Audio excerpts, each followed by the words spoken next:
Hello Mysterious Person Behind the Screen. Star Wars The Rise of Skywalker is out in cinemas now. I wasn't going to do a video on it, but I have so many thoughts. I have more thoughts than I thought I would.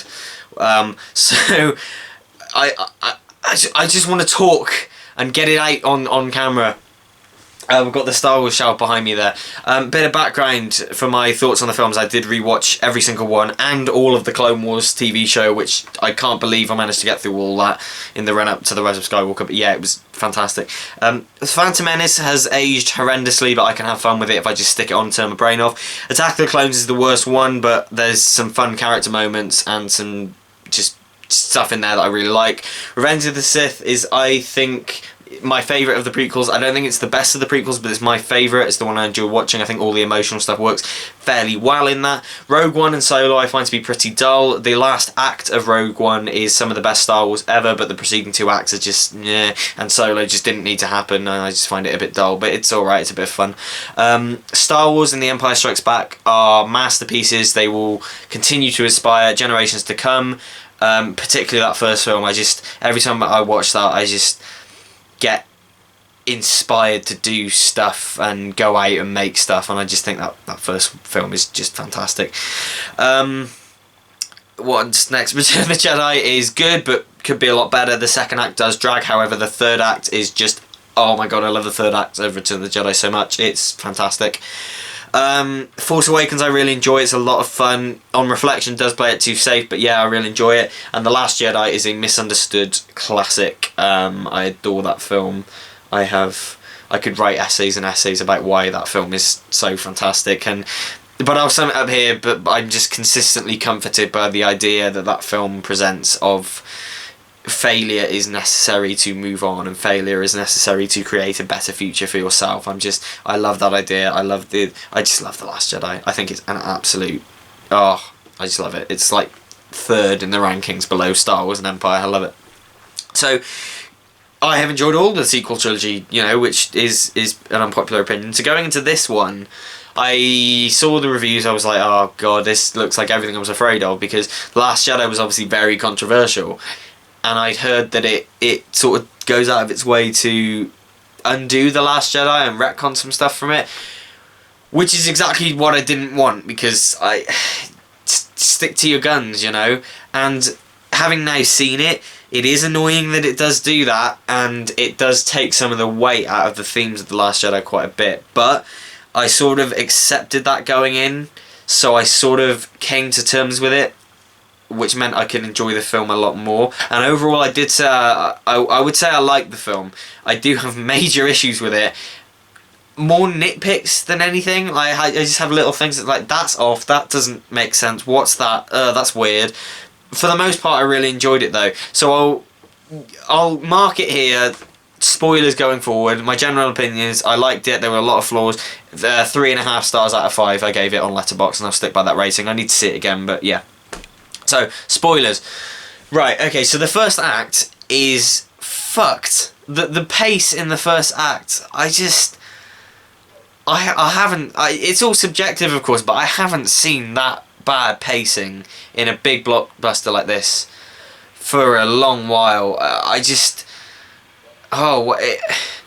Everything felt like it was moving way too fast. So we had the opening crawl, fine. Go down, Kylo's doing stuff on a planet. Wipe, he's on Exodus. Wipe, we're with the Resistance now. Wipe, we're with someone else. We're introduced to so many different stuff, and I'm like, okay, hang on, breathe. What? Palpatine's alive yet? Fine, we knew that. What's happening here? Can you slow down? I kind of got that, but can you just slow down a bit? Can you let me be with the characters? One thing I loved about Force Awakens and The Last Jedi is the little moments that just let you be with the characters. Like, it's not often. I appreciate that, because it adds a bit of humanity to these larger than life spectacle action blockbusters. Like just little bits in The Last Jedi, like Rey just enjoying being in the gunner seat and the Falcon, and just little bits that just add to the humanity of these characters.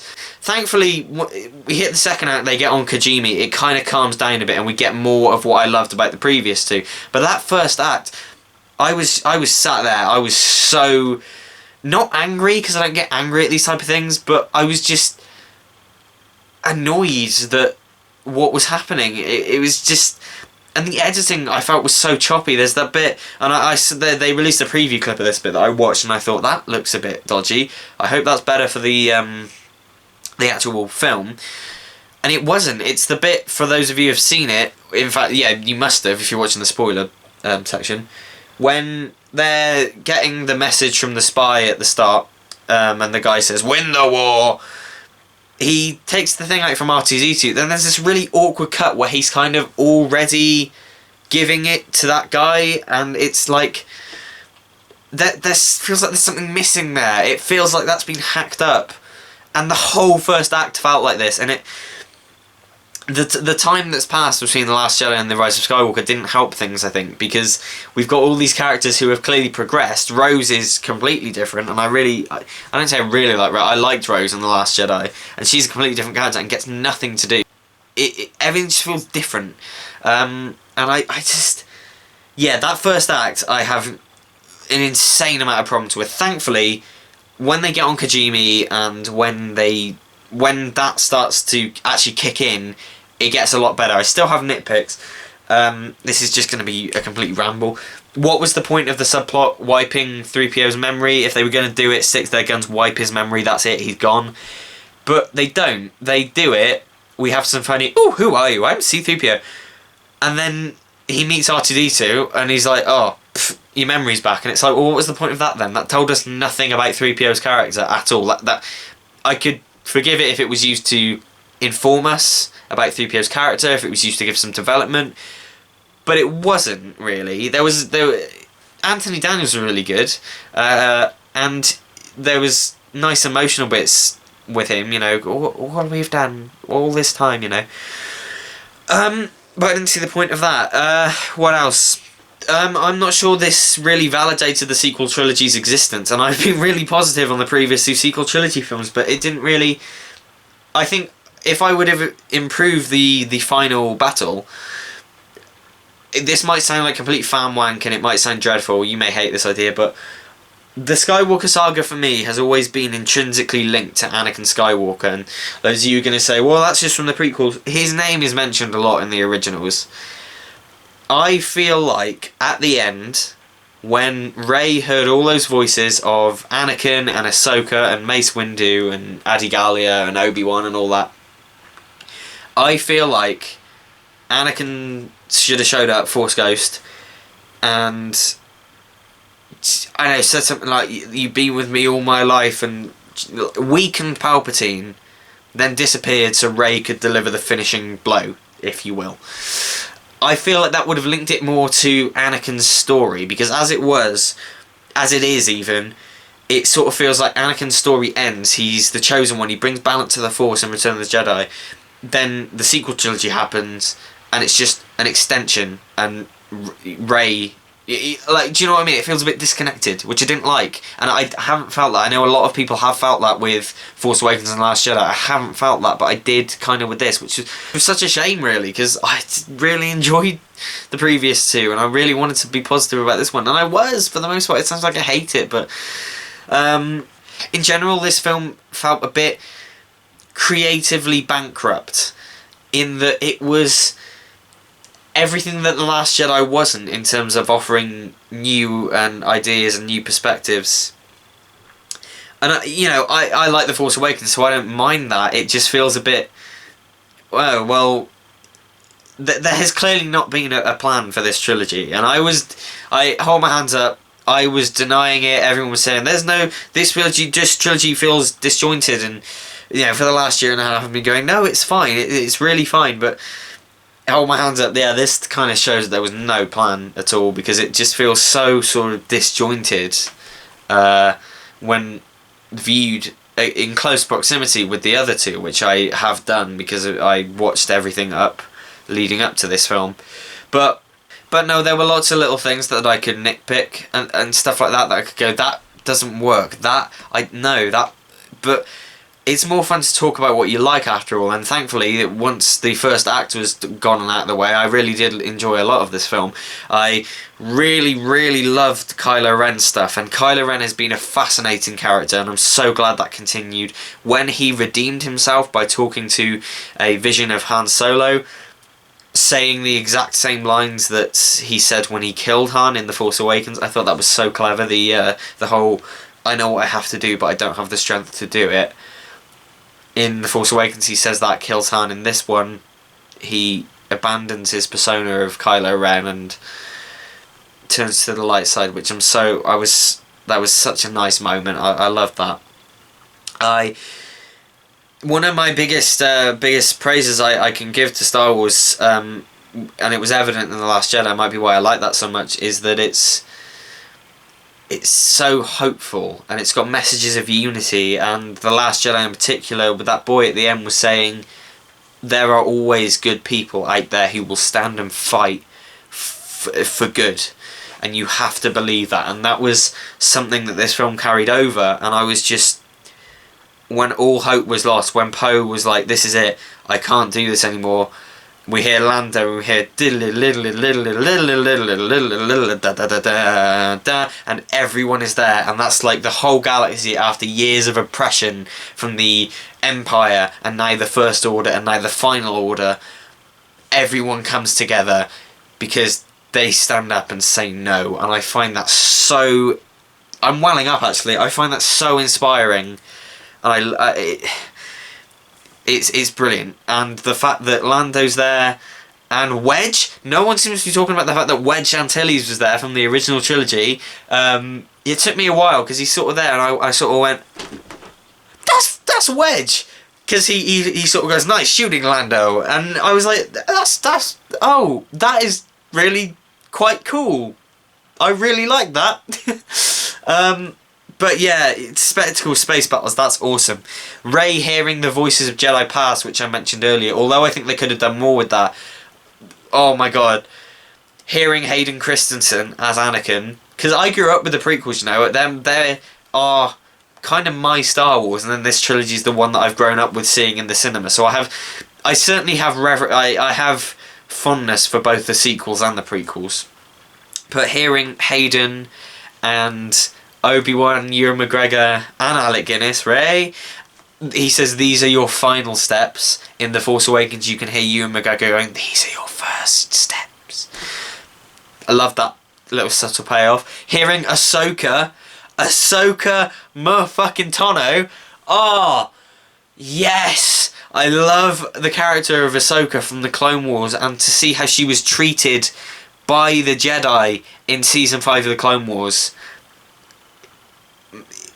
to seeing her come back, we'll hear her come back even, I love that so much. And hearing just other Jedi like Adi Gallia that you could hear there, and Ayla Secura and Luminara, stuff that for anyone who's not clued up on that whole thing, it's just oh yeah, these are old Jedi that are guiding Rey.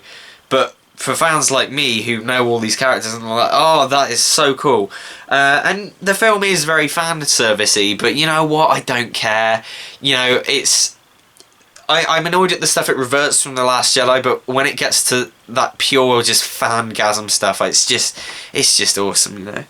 I really love not the final shot, but the final shot of them on the Resistance base when it's Rey, Finn and Poe embracing each other. Love that. Chewie got his medal after 42 years. Love that. The final scene then with Rey building her own lightsaber, which is yellow.